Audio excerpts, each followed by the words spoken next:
السلام علیکم ورحمۃ اللہ وبرکاتہ۔ میرا نام سیدہ مہک بی بی، میں زینت القرآن مدرسے کی فارغہ ہوں۔ آج کا میرا عنوان تکبر پر ہے۔ کیا آپ جانتے ہیں کہ اس کائنات کا سب سے پہلا گناہ تکبر تھا؟ تکبر اللہ تعالیٰ کا سخت ناپسندیدہ عمل ہے۔ جب اللہ تعالیٰ نے حضرت آدم علیہ السلام کو پیدا فرمایا تو تمام فرشتوں سے کہا کہ آدم کو سجدہ کریں، اور تمام فرشتوں نے آدم کو سجدہ بھی کیا، لیکن شیطان نے سجدے سے انکار کر دیا اور کہا کہ یہ آدم مٹی کا بنایا ہوا ہے اور میں آگ کا بنایا گیا ہوں۔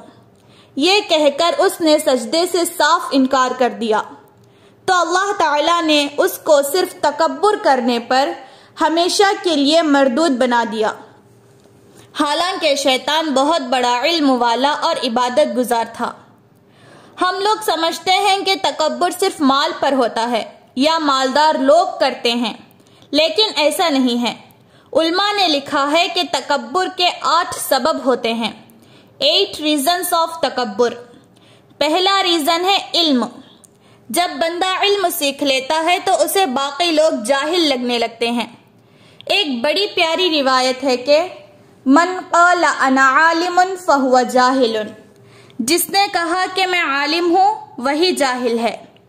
علم سیکھنا بہت اچھی بات ہے، لیکن اس کا مطلب یہ نہیں ہے کہ آپ لوگوں کو اپنے سے حقیر سمجھنے لگیں۔ اور تکبر کا دوسرا ریزن ہے عبادت۔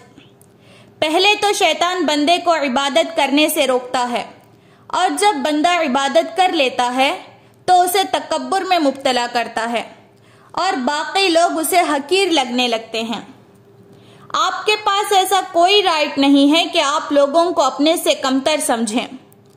ایک بڑا پیارا واقعہ ہے کہ ایک باپ اور بیٹا سفر میں کہیں جا رہے تھے۔ راستے میں مسافر خانہ آیا تو تمام قافلے والے آرام کرنے کے لیے مسافر خانے میں ٹھہرے۔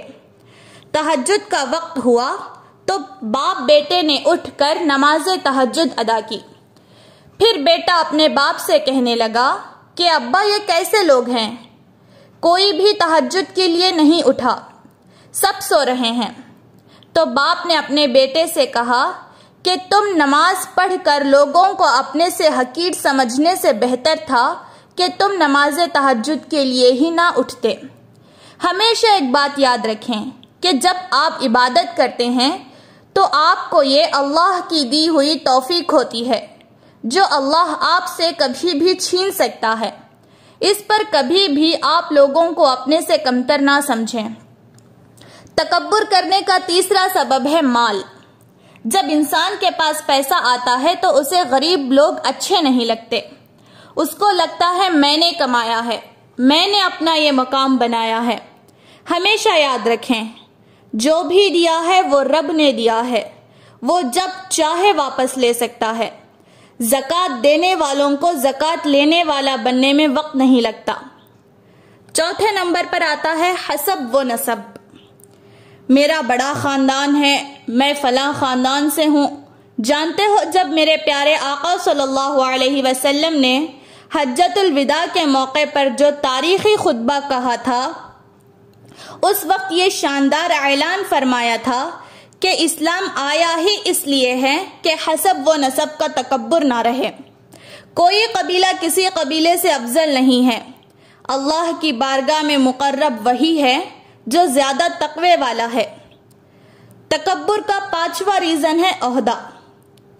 جب کوئی عہدہ مل جائے، کوئی منصب مل جائے تو انسان میں گھمنڈ آنے لگتا ہے، حالانکہ یہ عہدے، منصب اور یہ کرسیاں صرف چند دنوں کی ہوتی ہیں۔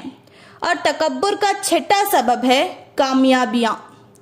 جب انسان کو کامیابیاں ملنے لگتی ہیں تو اس میں ایگو آنے لگتا ہے کہ میں جو ڈیل کرتا ہوں فائدہ ہی فائدہ ہوتا ہے، جو فیصلہ کرتا ہوں کمال کا ہوتا ہے۔ یاد رکھیں، دنیا کا دستور ہے کہ پھلدار درخت ہمیشہ جھکا ہوا ہوتا ہے اور کانٹے دار درخت ہمیشہ اکڑ کر رہتا ہے۔ اس لیے جب آپ کے پاس کوئی خوبی ہو تو آپ عاجزی اختیار کریں، اترائیں نہیں۔ اور 7واں تکبر کا ریزن ہے طاقت۔ طاقت اللہ تعالیٰ کی ایک زبردست نعمت ہے۔ کسی کمزور کو دبا کر، کسی کا حق مار کر اپنی اس نعمت کا ناجائز فائدہ نہ اٹھائیں۔ تکبر کا آخری اور 8واں ریزن ہے حسن و جمال۔ خوبصورت انسان کو کالے رنگ کا انسان پسند نہیں آتا۔ کہتا ہے کہ دیکھو اس کا رنگ کیسا ہے، اس کا قد کیسا ہے۔ اگر اللہ نے آپ کو خوبصورتی دی ہے تو آپ اللہ کا شکر ادا کریں اور دعا کریں کہ اللہ زوال نعمت سے بچائے، قیامت کے دن بھی روشن چہرہ نصیب فرمائے۔ کیا فائدہ ایسے چہرے کا کہ دنیا میں تو خوبصورت شکل ہو اور قیامت میں چہرہ سیاہ پڑ جائے۔ کتنی پیاری دعا ہمیں اسلام سکھاتا ہے کہ جب آئینہ دیکھو تو دعا کرو، اللہم انت حسنت خلقی فحسن خلقی۔ اے اللہ، جس طرح آپ نے میری صورت اچھی بنائی ہے اسی طرح میرے اخلاق بھی اچھے کر دیجئے۔ اگر اللہ نے آپ کو خوبصورتی دی ہے تو آپ اللہ کا شکر ادا کریں، تکبر نہ کریں، کسی کو اپنے سے کم یا حقیر نہ سمجھیں بلکہ عاجزی اختیار کریں۔ اللہ ہم سب کو تکبر سے بچنے کی توفیق عطا فرمائے اور ان کہی ہوئی باتوں پر عمل کرنے کی توفیق عطا فرمائے۔ جزاک اللہ خیرہ۔